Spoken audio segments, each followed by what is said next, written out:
દહેગામ તાલુકાના રખિયાલના બાજુના ગામમાં આવેલ સામેત્રી ગામની દેવી પૂજક સમાજમાંથી આવતી પ્રિયંકા નામની કિશોરી, જેનો સુરીલો અવાજ કે બધા સાંભળતા જ રહી જાય. તો ચાલો સાંભળીએ એમનો સરસ મજાનો સુરીલો અવાજ.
દિલમાં દર્દ ના હોય તો આંખો રડતી નથી.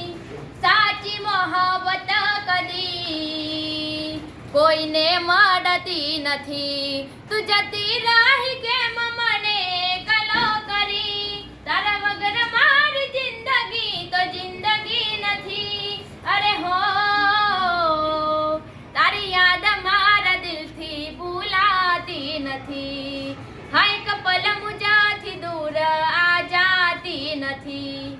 સાહેબ, આપણે આજે પ્રિયંકાબેન છે એ અહીંયા જે સોંગ ગાય છે અને અહીંયા આપણે તમે કદાચ કોઈ દિવસ ભજન કેવું ગવડાવતા છો તો એમનું કેવું છે, એમ અહીંયા કેવું વાતાવરણમાં છે અને કેમનું ગાય છે, શું કહેવું છે એમના વિષયમાં તમારે? વાતાવરણ તો અહીંયાનું મળી રહેશે, કારણ કે અમારા ત્યાં પણ બેન છે અને સાહેબ છે એ ઘણી વખત પ્રાર્થનામાં પણ એની જોડે ગવડાવે છે અને ક્લાસમાં અમે પણ કાવ્યો એની જોડે ગવડાવીએ છીએ. અને પ્રિયંકા સરસ અને રસપૂર્વક એ ગાયને એમને બતાવે છે. ખરેખર ઘણું એનું પ્રયત્ન હશે તો ઘણી આગળ જશે એવું અમને લાગે છે. સાહેબ, હવે બીજું કે અહીંયા છેલ્લા અત્યાર સુધીમાં કેટલા ભજન ગાયા છે એમને તમારા ખ્યાલ મુજબ? આમ તો એ પ્રાથમિક શાળાથી જ ગાતી આવી છે, પણ અહીંયા માધ્યમિકમાં આવ્યા પછી 9મા ધોરણમાં હતી ત્યારે પણ એ ગાતી હતી અને હવે 10મામાં પણ ગાય છે. એટલે એવરેજ એને 20-25 ભજનો તો ગાયા જ હશે. શુભ નામ સાહેબ, આપનું નામ શું? પટેલ ચેતનભાઈ રમણભાઈ. આપનો વિષય? વિષય સંસ્કૃત અને હિન્દી. બેન, શુભ નામ શું તમારું? ગીતાબેન જયંતિભાઈ પરમાર. બેન, હવે આ બેનને વાયરલ થયા એ તમને આપને જાણ હતી તમને? હા, સામેત્રી પ્રાથમિક શાળામાં કિરણભાઈ સાહેબ આચાર્ય છે તેમને અમને જાણ કરી હતી કે પ્રિયંકા સારું ગાય છે અને અમારા સ્કૂલના સાહેબે પણ મને જાણ કરી હતી.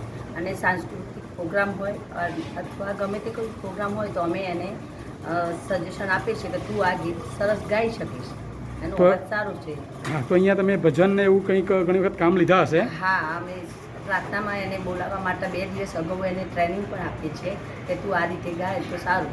અહીંયા કોઈ એવું કોઈ સાંસ્કૃતિક પ્રોગ્રામ થઈ ગયો કે જે પ્રિયંકાબેને ગાયું હોય અહીંયા? હા, થઈ ગયો. હા, તો એ વખતમાં પ્રિયંકાબેને ભજન ગાયું હતું? આ કલા મહોત્સવ સાંસ્કૃતિક પ્રવૃત્તિમાં અમારે દહેગામ તાલુકામાં જઈએ છીએ એ વખતે એને લઈ ગયેલા છીએ. અચ્છા, સારું. આપનો વિષય કયો છો બેન? મારું લાઇબ્રેરિયન છે. અચ્છા, શું નામ, શુભ નામ સાહેબ આપનું? જીતેન્દ્ર કુમાર દવે છે મારું. હવે સાહેબ, આપ સંગીતના વિષયમાં ઘણું બધું જાણતા જ હશો, તો પ્રિયંકાબેનને આપના દ્વારા શું શું એમને સજેશન મળેલા છે અને પ્રિયંકાબેનનું કેવું એમનું ગાવાનું સોંગ છે એમના વિષયમાં થોડું જણાવશો? પ્રિયંકા 9મામાં આવીને એની અગાઉ એક વિડીયો કોઈ આપણને મોકલ્યો હતો એના સાહેબે. તો સાહેબે મને કીધું હતું કે એક છોકરી સરસ આવે છે એને તૈયાર કરવાની. બરાબર. તો એને હું અહીંયા લાઇબ્રેરીમાં બાજુમાં જ છે અથવા મારા કમ્પ્યુટર રૂમમાં બોલાવી અને એને બીજા દિવસ જ્યારે પણ ગાવાનું હોય તો એને હું એને ગીતની પસંદગી કરાવતો હોઉં છું અને એને શીખવાડતો રાગ કે તું આ રીતે નહીં પણ આ રીતે ગાય તો વધારે સારું.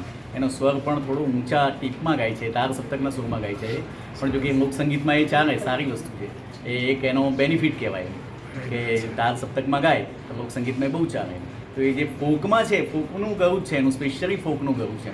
એટલે એ ફોકમાં જ જો ટ્રેન્ડ થાય તો બહુ સરસ રીતે આગળ વધી શકે એમ છે. અને મારા પ્રયત્નો રહી છે એના, પણ ખાસ તો એને મહેનત કરવાની. હું શીખવાડતો તું આ રીતે ગા, આ રીતે ગા, એ રીતે ઘણી આગળ જઈ શકે એમ છે. ભવિષ્ય ઉજળું છે એનું ફોકમાં. સાહેબ આપના તરફથી મદદ તો જ્યાં અત્યાર સુધી તે અહીંયા ભણે છે મદદ મળતી રહેશે. સાહેબ આપણા તરફથી એવો કોઈ વિચાર છે કે એમને આગળ કંઈક મોકલીએ કે કંઈક કોઈ પ્રોગ્રામમાં? 100%. હવે એને 14 વર્ષ વટાવી ચૂકી છે ને, એટલે એના આગળ યુવા પ્રતિભામાં, કલા ઉત્સવમાં બધે એને લઈ જવાની જ છે અને એને તૈયાર કરવાની જ છે અમારે. એ થોડી તૈયાર થવી જોઈએ. એ થોડી હજુ શરમાર છે, હજુ આમ એમાંથી બહાર નથી આવતી શરમાર વૃત્તિમાંથી. સ્ટેજનો થોડો ફિયર છે એને, એ થોડો દૂર થાય ને, અને એ માટે જ અમે એને પ્રાર્થનામાં ગવડાવીએ કે 1000 વિદ્યાર્થીઓ છે અમારે, એમાં એ ગાતી હોય તો 1000 વિદ્યાર્થી સામે ગઈ શકે તો બધે ગઈ શકે. પછી એમાં કંઈ ગભરાવાનું છે જ નહીં કંઈ. એટલે થશે તૈયાર. હજુ નાની છે, હજુ જેમ જેમ એને આ બધી સમજ આવતી જશે ને એમ પરિપક્વ થશે. Thank you sir. Bureau report editor Pravinsinh Chauhan, managing તંત્રી શાહીન ચૌહાણ, જેજેમ ન્યૂઝ રખિયાલ.